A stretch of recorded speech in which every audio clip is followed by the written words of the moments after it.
निर्जला एकादशी व्रत की पौराणिक कथा के अनुसार श्री सूत जी महाराज शौनक आदि ऋषियों को कथा सुनाते हुए कहने लगे, हे ऋषियों, अब सभी व्रतों में सबसे श्रेष्ठ, सर्व एकादशियों में सबसे उत्तम निर्जल एकादशी की कथा भी सुनो। एक बार पांडव पुत्र भीमसेन ने वेद व्यास जी से पूछा, हे महाज्ञानी पितामह, मेरे चारों भाई युधिष्ठिर, अर्जुन, नकुल, सहदेव और मेरी माता कुंती तथा मेरी पत्नी द्रौपदी एकादशी के दिन कभी भी भोजन नहीं करते। वे मुझे भी सदा ऐसा ही करने को कहते हैं। मैं उनसे कहता हूँ कि मुझसे तो भूख सही नहीं जाती। मैं दान और विधिवत भगवान की पूजा आराधना करूंगा, सो कृपा पूर्वक मुझे ऐसा कोई उपाय बताइए मुनिवर कि उपवास किए बिना मुझे एकादशी के व्रत का फल प्राप्त हो सके। तो व्यास जी बोले, हे भीमसेन, अगर तुम नरक को बुरा और स्वर्ग को अच्छा समझते हो और अंत में मोक्ष की कामना भी रखते हो तो दोनों पक्षों की एकादशी को भोजन मत करो। व्यास जी की बात सुनकर भीम ने फिर से निवेदन किया, हे महामुनि, जो कुछ भी मैं कहता हूँ वो सुनिए। यदि दिन में एक बार भोजन ना मिले तो मुझसे नहीं रहा जाता। मैं इस स्थिति में कैसे उपवास करूं? मेरे उदर में वृक नामक अग्नि का वास है और बहुत सारा भोजन करने से ही मेरी भूख शांत होती है। मुनिवर, आप कृपा करके कोई ऐसा व्रत बताइए जिससे विधि पूर्वक करके मैं स्वर्ग को प्राप्त कर सकूं। वह निश्चय करके मुझसे कहिए जिससे मेरा भी कल्याण हो सके। भीमसेन की परेशानी समझकर व्यास जी कहने लगे, भीमसेन, मनुष्यों के लिए सर्वोत्तम वेद का धर्म है, किंतु कलयुग में भी उस धर्म पर चलने की शक्ति किसी में नहीं है। इसलिए थोड़े धन और थोड़े कष्ट से होने वाला बहुत सरल उपाय जो कि पुराणों में भी लिखा है वो मैं तुम्हें बताता हूँ। ध्यान से सुनो। दोनों पक्षों की एकादशी में जो मनुष्य भोजन नहीं करते वे कभी नरक को नहीं जाते। इन वचनों को सुनकर महाबली भीमसेन पहले तो पीपल के पत्ते की तरह कांपने लगे, फिर डरते हुए बोले, हे पितामह, मैं उपवास करने में बिल्कुल असमर्थ हूँ। इसलिए हे प्रभु, निश्चय करके बहुत फल देने वाला एक ही व्रत मुझसे बताइए। तो व्यास जी फिर बोले, हे भीमसेन, वृष मिथुन राशि के सूर्य में ज्येष्ठ मास में शुक्ल पक्ष में जो एकादशी होती है उसका निर्जला व्रत यत्न पूर्वक करना उचित होगा। स्नान और आचमन करने से जलपान वर्जित, केवल एक घूंट जल से आचमन करें, अधिक पीने से व्रत खंडित हो जाता है। एकादशी के सूर्य उदय से लेकर द्वादशी के सूर्य उदय तक जल ग्रहण ना करें और ना भोजन करें तो बिना परिश्रम ही सभी द्वादशी युक्त एकादशियों का फल प्राप्त हो जाता है। द्वादशी को प्रातःकाल स्नान करके स्वर्ण और जल ब्राह्मणों को दान करें, फिर ब्राह्मणों सहित खुद भी भोजन करें। हे भीमसेन, इस विधि से व्रत करने से जो फल मिलता है वह सुनो। सारे वर्ष में जो एकादशी आती है उन सब का फल निस्संदेह केवल इस एकादशी के व्रत से प्राप्त हो जाता है। शंख चक्र गदाधारी भगवान विष्णु स्वयं मुझसे ये कहते हैं कि सब कुछ त्याग कर केवल मेरी शरण में आ जाओ। और सुनो भीमसेन, एकादशी का व्रत निराहार करने से मनुष्य सभी पापों से मुक्त हो जाता है। सभी प्रकार के तीर्थों और सभी प्रकार के दानों में जो फल प्राप्त होता है वह सब इस एकादशी के व्रत से ही प्राप्त हो जाता है। कलयुग में दान देने से भी ऐसी सद्गति नहीं होती। अधिक क्या कहूँ भीमसेन, ज्येष्ठ शुक्ल पक्ष की एकादशी को जल और भोजन ना करें। हे वृकोदर, इस एक व्रत से जो फल मिलता है उसे सुनो। सब एकादशी व्रतों से जो धन धान्य और आयु आरोग्यता आदि की वृद्धि होती है वे सब फल निस्संदेह इस एकादशी के व्रत से प्राप्त हो जाते हैं। हे नरसिंह भीम, मैं तुमसे सत्य कहता हूँ कि इसके करने से अति भयंकर काले पीले रंग वाले यमदूत भय देने वाला दंड और फांसी सहित उस मनुष्य के पास कभी नहीं आते, बल्कि भगवान विष्णु के देवदूत उन्हें आकर स्वर्गलोक को लेकर जाते हैं।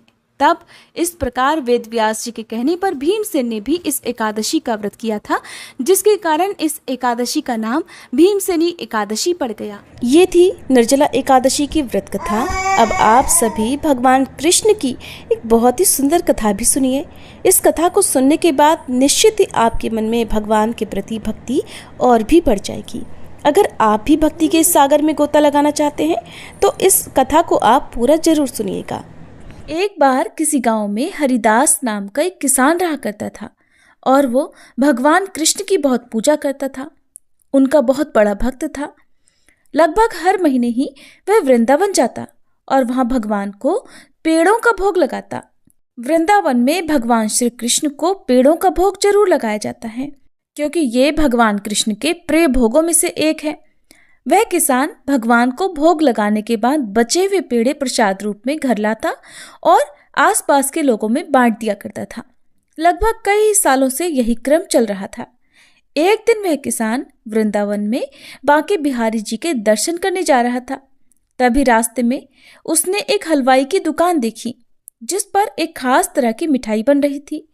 उसे देखकर हरिदास को कुछ समझ में नहीं आया, तो वह हलवाई से पूछने लगा, अरे भैया, आप ये कौन सी मिठाई बना रहे हो? हलवाई बोला, भैया, इसे खुरचन कहते हैं, खुरचन, और ये यहाँ की सबसे मशहूर मिठाई है और नंदलाला को बहुत पसंद है, जरा खाकर तो देखो। तो हरिदास बोला, नहीं, मैं पहले अपनी कान्हा को भोग लगाऊंगा, उसके बाद ही खाऊंगा। एक काम करो, तुम पेड़ों की जगह आज मुझे यही मिठाई दे दो। हलवाई से खुरचन लेकर वह किसान मंदिर पहुंच गया, बांके बिहारी जी की पूजा की और भोग लगाकर वापस गांव आ गया। उसके बाद तो वह हर महीने कान्हा जी को खुरचन का भोग लगाने लगा। इसी बीच मौसम बदला और गर्मियां शुरू हो गई। फिर एक बार वह वृंदावन जाने लगा तो रास्ते में उसी हलवाई की दुकान पर पहुंच गया, लेकिन इस बार उसे दुकान पर कहीं भी वो खुरचन नजर नहीं आई जिसका भोग वह कान्हा जी को लगा रहा था। हरिदास ने हलवाई से पूछा, भैया, आज खुरचन नजर नहीं आ रही, क्या बात है?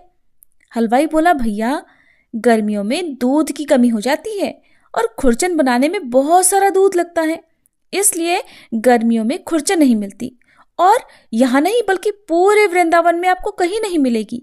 आज खुरचन की जगह पर तुम ये पेड़े ले जाओ।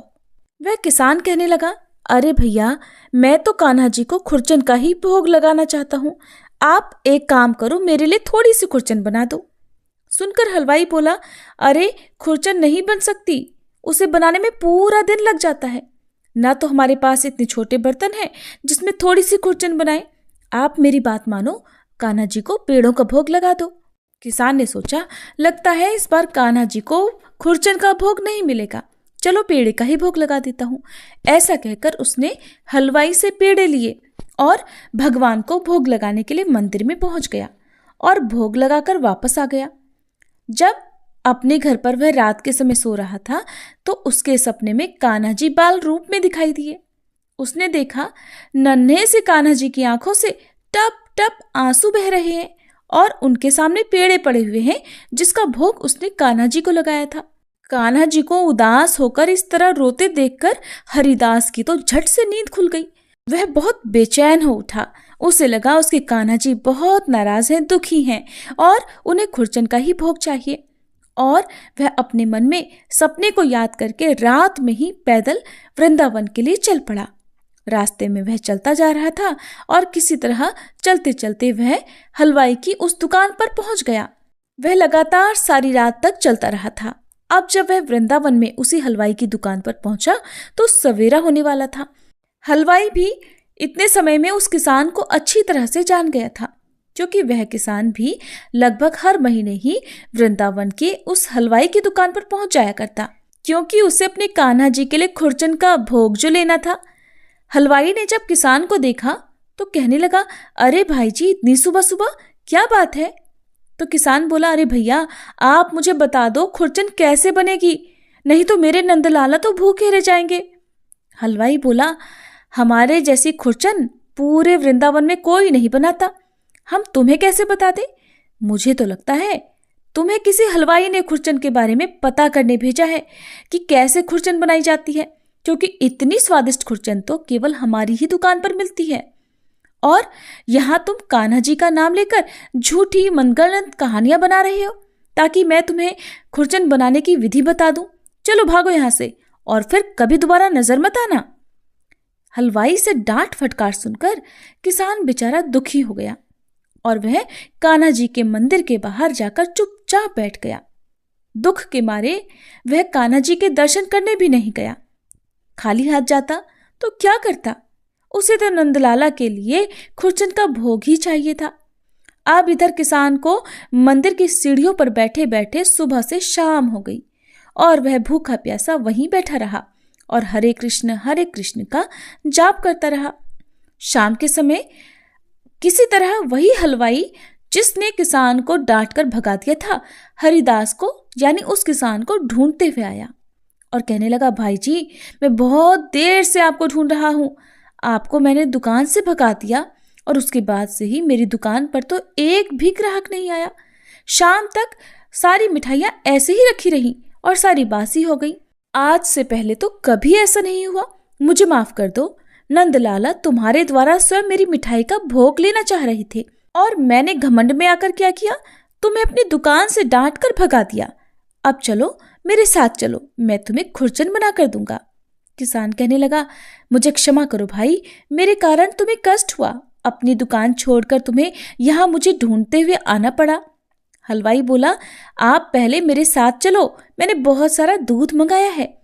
अब दुकान में हर दिन खुरचन बनेगी और फिर चाहे तुम कितनी भी खुरचन लेकर चले जाना, फिर चाहे कितनी भी महंगी खुरचन क्यों ना हो, मैं तुम्हें कान्हा जी को भोग लगाने के लिए खुरचन जरूर दूंगा। अब हलवाई उस किसान को अपने साथ दुकान पर लिवा कर लाया और उसके सामने ही खुरचन बनाने लगा। पूरी रात खुरचन बनाने में लग गई और सुबह होते ही मंदिर के कपाट खुलते ही किसान ने भगवान को खुरचन का भोग लगाया और उस हलवाई ने सारी खुरचन प्रसाद के रूप में बांट दी।